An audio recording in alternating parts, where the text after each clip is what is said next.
The Prince and Princess of Wales, William and Catherine, made the move with George, Charlotte, and Louis during a school break.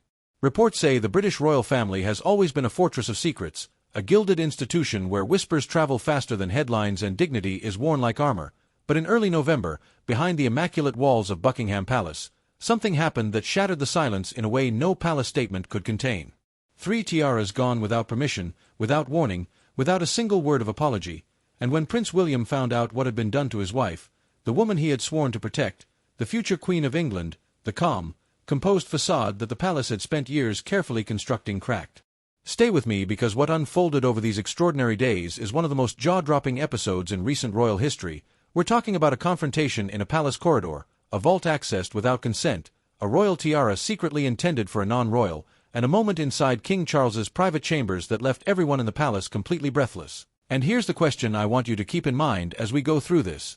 Do you think Camilla went too far, or was she simply exercising the authority her title gives her? Drop your thoughts in the comments right now because by the end of this video, your answer might surprise you. The storm brewing. To understand how everything unraveled, we have to go back to late October. Buckingham Palace was buzzing, and not in the elegant choreographed way it usually does. There were 2 major royal engagements bearing down on the calendar like freight trains, and every single department inside the palace was under immense pressure. First, on November 12th, Queen Consort Camilla was set to host a prestigious reception for the Booker Prize finalists, one of the literary world's most celebrated events. This wasn't a casual gathering, this was a global spotlight moment, televised, photographed, and dissected by royal watchers from London to Los Angeles. Then just 2 days later on November 14th, King Charles III was scheduled to travel to South Wales to celebrate his official birthday, another deeply symbolic event in the royal calendar, rich with ceremony and watched by millions. 2 events, for days apart, and the pressure inside the palace suffocating. From the beginning, Camilla was hands-on, some might say relentlessly so. According to palace insiders, she personally supervised multiple departments: royal protocol, guest coordination, decor, lighting, and wardrobe. She approved the import of rare floral arrangements flown in from overseas. She ordered bespoke fabrics from Italy to elevate the palace interiors. For Camilla, these events weren't simply ceremonial obligations. They were statements of power, refinement, and authority. And by early November, on the surface, everything looked perfect. Guest lists had been finalized, rehearsals were done, security had been tightened, staff believed the palace was ready. But behind those gilded doors, something quietly dangerous had begun to take shape. The issue was the tiara. Now, before we go any further, I want you to understand something crucial because this is where so many people misread royal events. In the world of the monarchy, tiaras are not jewelry, they are not accessories, they are not fashion choices, they are symbols. Each one carries history, legacy, and rank. Each one tells a story about who you are, where you stand, and what you represent within the institution. Choosing the wrong tiara, or wearing none at all, sends a message just as powerful as any speech. So when Camilla sat down for her final wardrobe fittings and realized that none of her usual tiaras worked, some clashing with her planned blue gown for the Booker reception, others too heavy, too outdated, or simply unavailable due to maintenance, the frustration wasn't cosmetic, it was institutional, and that's when her eyes turned towards someone else's collection. The corridor, the first confrontation, on the evening of November 4th, after a long and exhausting day of preparations, Camilla reportedly approached Catherine in a quiet palace corridor. Let that image settle for a moment. 2 of the most powerful women in the British monarchy, alone in a hallway, the weight of centuries of protocol hovering between them. Camilla's tone was calm, but it was the kind of calm that carries a current underneath it. "I hear you have the Oriental surlet available," she said. It would be ideal for the upcoming events. Catherine, always composed, always gracious, was caught off guard, but she didn't crumble. She paused before responding with careful, measured words. "I'm afraid I was planning to wear it myself," she said. "I have engagements coming up, and my outfits were chosen to match that tiara." A reasonable answer, a respectful one. The kind of response you'd expect from someone who has spent years studying the fine art of royal diplomacy. But Camilla's expression reportedly hardened. "You have plenty of jewelry," she snapped. "You don't need that one right now." Catherine held her ground. "It was assigned to me, and I had already planned my wardrobe around it." And this is where the conversation took a turn that no one in the palace could have anticipated. "Why are you always trying to take attention?" Camilla said sharply. "Don't forget who I am. I am the queen. When I need something for the good of the crown, I expect cooperation." Think about those words for a second. Don't forget who I am. This wasn't a request anymore. This was a declaration of hierarchy, a reminder of rank. Catherine looked taken aback, but she didn't flinch. This isn't about attention, she replied quietly, it's about preparation and respect. Camilla stepped closer. You should know your place, she said coldly, everything here exists because of the crown, and I decide what is needed. There was a brief charged silence, then Catherine straightened, shoulders back, chin up, voice soft, but unwavering. I'll make arrangements, she said, and she turned and walked away. Here's what I want you to notice. Catherine didn't shout. She didn't argue, she didn't demand. She used the most powerful tool in the royal arsenal, dignity, and yet, even as she walked away with grace, something in that corridor had fundamentally shifted. A line had been crossed, and both women knew it. But here's what Catherine didn't know yet. The conversation in the corridor was only the beginning. The vault, a brazen act of power. By the following morning, whispers had already begun threading through the palace like smoke. Staff exchanged quiet glances, voices dropped. Everyone sensed that something had happened, but no one had the full picture. That illusion of normally shattered just before midday. Camilla's personal security officer arrived at the royal jewelry vault alongside her senior designer and 2 palace officials. The visit was completely unscheduled. No notification, no prior arrangement, no consultation. The officer guarding the vault stepped forward immediately, alert. May I ask who sent you? He said firmly.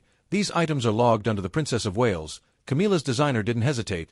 We are here on the Queen Consort's instruction. The tiaras are needed for upcoming events. The guard frowned. Is Catherine aware of this? Protocol requires her approval. There was a pause. Then the response came, cold, deliberate, and unmistakably calculated.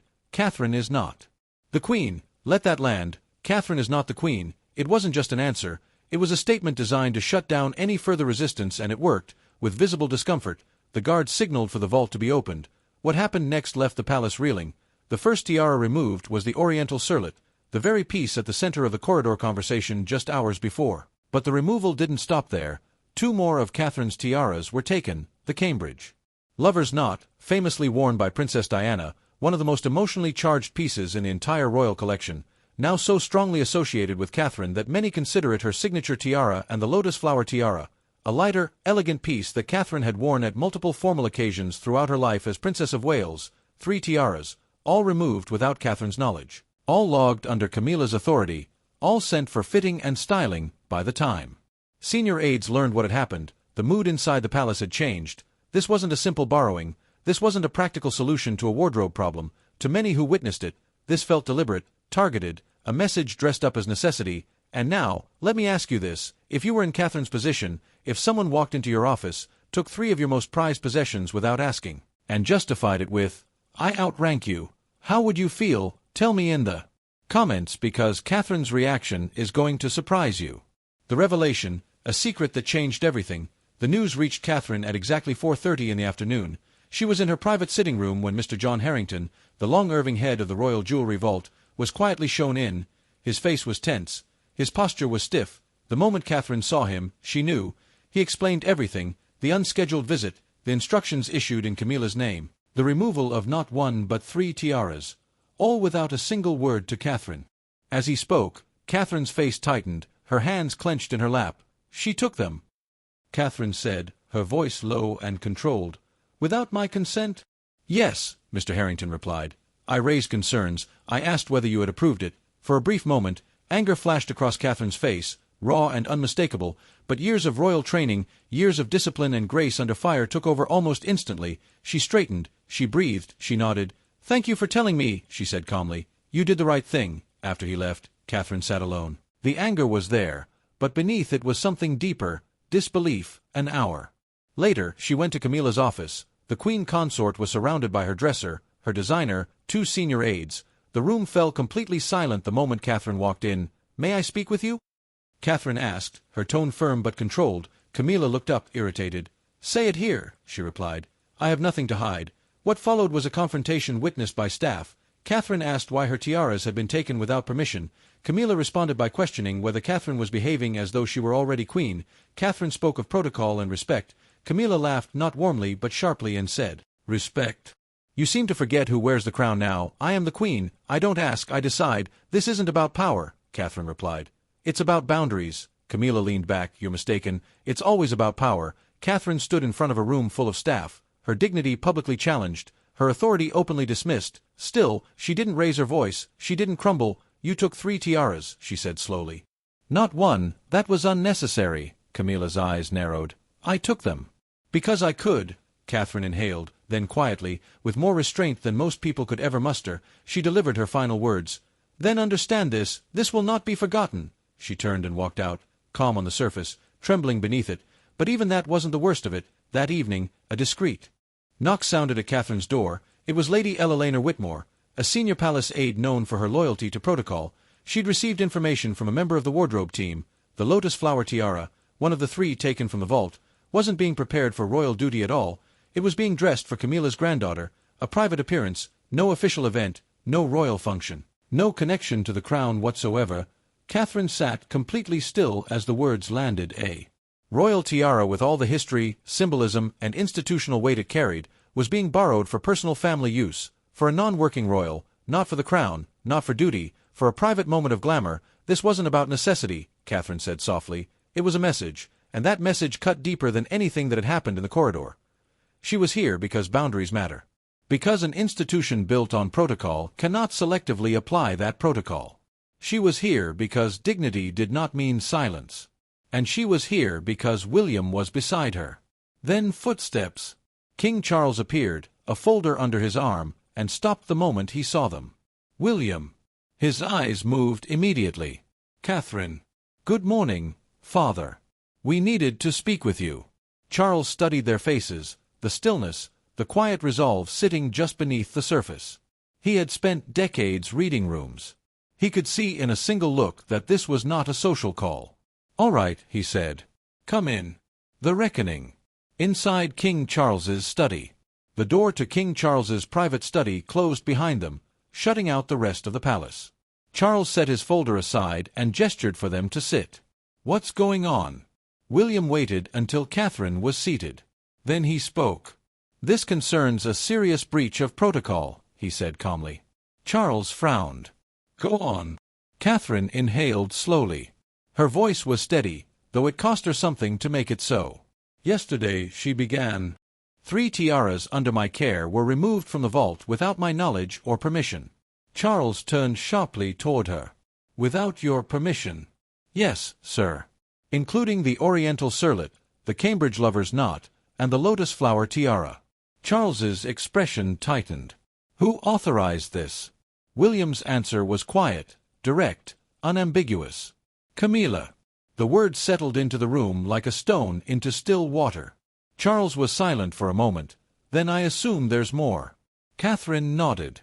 She described the conversation in the corridor. The request, her reasonable response, and the decision made without consultation, without consent to take all 3 tiaras the following morning. She described being confronted in front of staff, having her authority publicly diminished, her dignity openly challenged. "And there is one more thing," she said quietly. Charles looked at her carefully. "Go on." "The lotus flower tiara," she said, choosing each word with precision, "was not taken for royal duty." A pause. Then Charles's brow furrowed deeply. "What do you mean?" "I was informed," Catherine said, "that it was intended for personal use by a non-royal family member." The silence that followed was the heaviest of the entire meeting. "So whatever faith you have or whether you have none, it is in this life-giving light." Charles exhaled slowly, deliberately. "That is highly inappropriate." William's voice remained controlled, but there was iron beneath it. This wasn't only about jewels. It was about authority being used to humiliate. Catherine lowered her gaze briefly, then looked back up. "I have always respected the hierarchy," she said. "I have never overstepped, but this crossed a line." Charles rubbed his temple, processing. Then he straightened in his chair. "I understand your concerns," he said. "And I agree. This matter should have been handled entirely differently." He looked at Catherine directly. "You should not have been placed in this position." She inclined her head. "Thank you, sir." Charles stood. "I will look into this," he said. "Personally," William nodded. "That's all we're asking." And then, just as William and Catherine rose to leave, just as the meeting seemed to be drawing to a close, Charles paused. "Wait," he said. They stopped. Charles stood still for a moment, something turning over quietly in his mind. Then he looked up. "Come back," he said. They returned to their seats. Charles reached for the phone on his desk and pressed a single button. "Yes," he said. Please ask the Queen Consort to come to my study immediately." He set the phone down, leaned back. The room grew heavier. Neither William nor Catherine spoke. They simply waited. A few minutes later, the door opened. Camilla entered, composed, confident, wearing the expression of someone who had nothing to fear. She smiled briefly when she saw Charles. Then she saw William and Catherine still seated, and the smile faded. "Charles," she said, "careful now. You wanted to see me?" "Yes," the king replied. "Please sit." She sat, crossed her hands in her lap. "It was all very sort of laid back and happy, and we used to go often." Her voice was measured when she spoke. "What is this about?" Charles looked directly at her. "I've just been informed about the removal of several tiaras from the vault, including pieces under Catherine's care." Camilla's expression hardened by a fraction. "I was acting in service of the crown," she replied. "Those jewels belong to the institution, not to any one person." William shifted in his seat, but stayed silent. Camilla continued. "There were important events. Decisions needed to be made quickly. I acted as Queen Consort." Charles raised his hand. A small gesture, but final. Acting for the crown does not mean bypassing protocol. Camilla tilted her head. "Protocol must sometimes bend," she replied. "Especially when others forget their place." The words landed like a match on dry wood. Charles's voice, when it came, was unmistakably firm. "That is not how this family or this crown functions."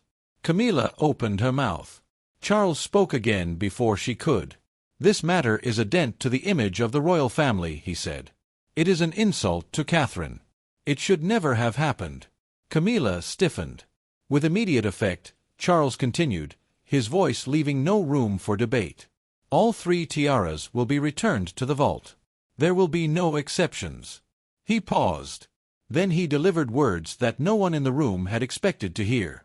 "You will not wear a tiara at the Booker Prize reception," he said. "And you will not wear one during my birthday events either." The silence that followed was absolute. For the first time since she had walked into the room, Camilla's confidence visibly faltered. She opened her mouth, then stopped. A moment passed, then slowly she nodded. "Very well," she said quietly. "If that is your decision.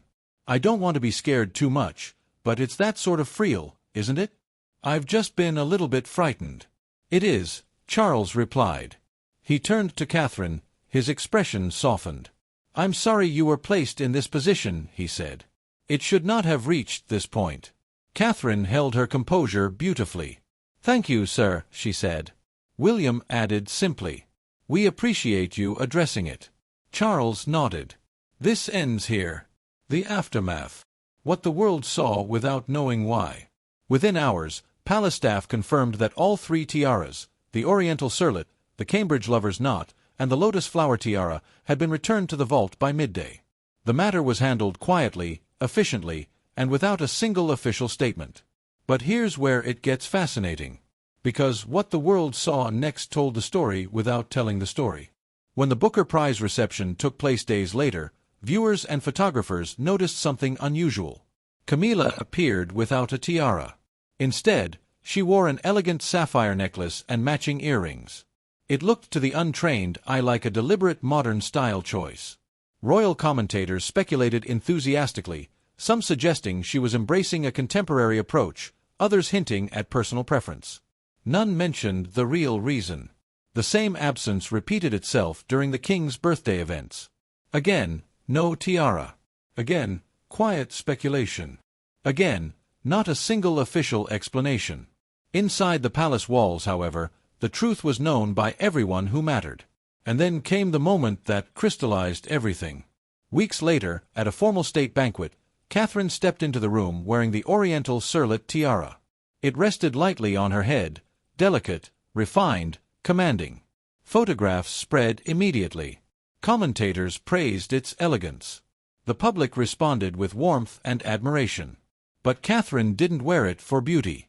She wore it as a reminder of boundaries, of dignity, of what it truly means to stand firm without raising your voice, of what it means to hold your position with grace when every instinct is telling you to fight. And as she moved through that room, calm, composed, completely unshaken.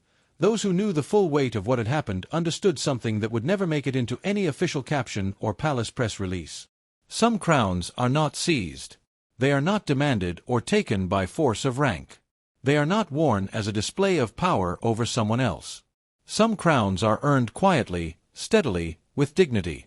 Outro. So here we are. The dust has settled officially. The tiaras are back in the vault. The events went ahead. The photos were taken. The public saw exactly what the palace intended them to see. But you now know what happened behind those walls. You know about the corridor. You know about the vault. You know about the lotus flower tiara and the secret that made a difficult situation something far more personal. You know about a wife's tears and a husband's fury and a king who, faced with a reckoning inside his own family, chose to act. And so I have to ask you, and I genuinely want to hear from you in the comments. Do you think William did the right thing by taking this directly to King Charles, or should he have handled it differently? And what about Camilla? Was this a calculated move, or was she simply exercising authority she genuinely believed she had? And perhaps most importantly, if you were Catherine, would you have stayed as composed as she did? Because here's what strikes me most about this entire story. Throughout every stage of it, the corridor, the vault, the confrontation, the tears, the meeting with the king, Catherine never lost herself. She was hurt. She was angry. She was publicly humiliated. And yet, she never stopped being exactly who she is. That, in the end, might be the most powerful statement of all. If this video gave you something to think about, hit that like button. It genuinely helps this channel reach more people who care about the real stories behind the royal headlines. Subscribe so you never miss a royal update. And if you have strong thoughts about today's story, the comments are open and I read every single one. One last thing, the video on your screen right now covers the next chapter of this story. Because believe me, what followed these events sent shockwaves through Buckingham Palace in ways no one could have predicted. Don't miss it. Acknowledge what the dossier revealed. And perhaps most importantly, is there still a version of this story that ends in reconciliation, or is the damage now permanent and irreversible? We will read every comment. We will respond to as many as we can, and we will be back with the next development in this extraordinary story as soon as it breaks, because trust us, it is far from over.